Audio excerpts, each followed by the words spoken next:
Ontologia da imagem. Na imaginação, trata-se de tornar presente um objeto ausente. Por exemplo, um amigo que mora distante e de quem estou com saudades, ou inexistente. Imaginar um marciano ou entrar em contato com seres divinos, por exemplo. O objeto em imagem é um irreal.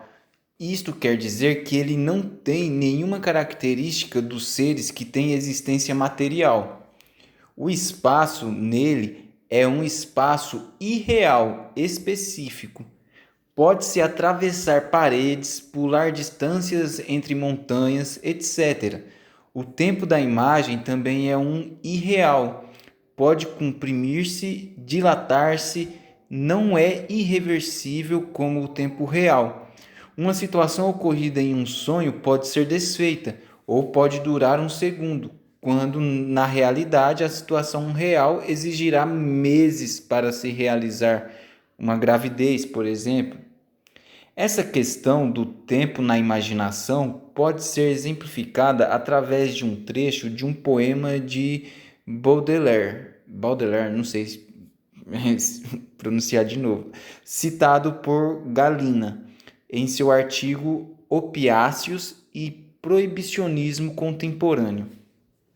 Felizmente, essa imaginação interminável só durou um minuto, pois no intervalo de lucidez, às custas de um grande esforço, você conseguiu olhar para o relógio, mas já outra corrente de ideias o está levando. Por mais um minuto o fará rolar no seu redemoinho vivo, e esse outro minuto será uma eternidade, pois as proporções do tempo e do ser estão totalmente distorcidas pela quantidade e intensidade das sensações e das ideias. Parece que se está vivendo várias vidas de homem no espaço de uma hora. Este trecho narra uma situação em que a irrealização da temporalidade está evidente. Sendo assim, o objeto imaginário está fora de alcance das transformações do sujeito, que só pode tocá-lo, modificá-lo se o fizer no plano irreal. A imaginação é, portanto, uma consciência de primeiro grau, isto é, irrefletida, posicional de seu objeto, não posicional de si, e muito menos posicional do eu.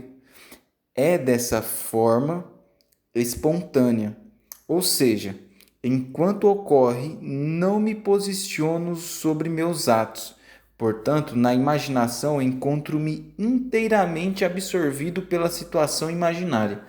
Será preciso uma consciência de segundo grau para que me posicione e julgue o que ocorreu. O objeto em imagem é apenas o que a consciência cria para ele. A imagem, dessa forma, não gera conhecimento, portanto, não ensina nada, pois ela é simplesmente o que a consciência nela colocou. Forma-se como uma síntese de diferentes aspectos. Há um saber anterior que se degrada, história de relação do sujeito com o objeto, conhecimentos anteriores sobre o mesmo. B. Elementos afetivos, o valor e a função que as coisas têm para o sujeito. C. Elementos materiais que sustentam a formação do objeto em imagem. Imaginar um objeto inexistente, por exemplo, como aconteceu com Sartre, quando ingeriu mescalina em que um polvo avançava contra ele, é preciso trazer um saber anterior sobre o polvo, seus tentáculos, de como ocorre uma luta, bem como do medo ou raiva que ele nos provoca. Imaginar um ser celestial é produzi-lo irrealmente, de uma maneira criativa, a partir da síntese dos conhecimentos místicos, do contexto religioso onde estamos inseridos e da forma como estes nos afetam emocionalmente, como eles são uma função das nossas crenças que se desdobram em quem acreditamos ser. As alucinações dos psicóticos vêm carregadas de saberes degradados e de elementos afetivos, ligados à sua história real de vida e à sua condição de afetabilidade frente à situação em que está inserido. Ninguém consegue imaginar algo totalmente novo, sem se valer de elementos de realidade de alguma relação afetiva com o objeto. Esses elementos que realizam a correlação noemática com uma imagem são designados por Sartre de análogon. Este termo advém da palavra analogia, que, segundo Silveira Bueno, significa influência assimiladora de uma forma sobre outra, habitualmente associadas ou aproximadas, ou ainda relação ou semelhança entre coisas ou fatos. Muitas vezes estamos andando pela rua e sentimos um perfume que nos faz lembrar alguém conhecido. Imediatamente a imagem da pessoa aparece na nossa frente. O perfume seria, nesse caso, o análogo que nos remeteu à lembrança daquele amigo. As alterações neuroquímicas produzidas pela ingestão de substâncias alucinógenas que alteram a intensidade da percepção de luzes e cores podem ser tomadas como análogos para a formação de objetos fantásticos e reais, ou seja, o objeto, alterações das luzes e cores, serve como elemento analógico para a formação de certas imagens que poderiam exercer uma função de afetação sobre o sujeito. Por ser vivido na espontaneidade, o sujeito experimenta-se como que engolido pelo imaginário, levando-o a formar imagens específicas e sofrendo as experimentações psicofísicas concernentes ao seu poder de afetação.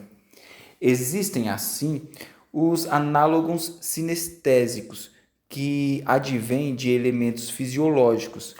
Por exemplo, quando fechamos os olhos frente a uma claridade e aparecem pontos luminosos em nossa visão, ou quando ingerimos substâncias psicoativas que alteram a senso-percepção, ou quando da captação de estímulos do ambiente, o barulho do despertador, por exemplo, se estamos em sono profundo, pode ser captado e transformado em um elemento onírico de um sonho que estejamos tendo, bem como análogos afetivos que advêm dos elementos de afetação do sujeito na relação com a imagem, como no caso acima descrito. Sendo assim, a imagem tem uma função simbólica que remete a alguma coisa para além dela, que contribuiu na sua formação. Comporta dessa forma certo modo de julgar e sentir que aprendemos do objeto a ser irrealizado. Portanto, a imagem se realiza como função da situação que degrada. Devemos refletir, entretanto, nas razões que tornam as imagens tão significativas, tão marcantes para as pessoas. Sabemos que a imagem pode provocar reações emocionais, comportamentos. Há pessoas que experimentam um êxtase místico, outras têm medo do que imaginam, outras choram durante um sonho. Como podem acontecer essas reações se estamos no domínio de condutas irreais?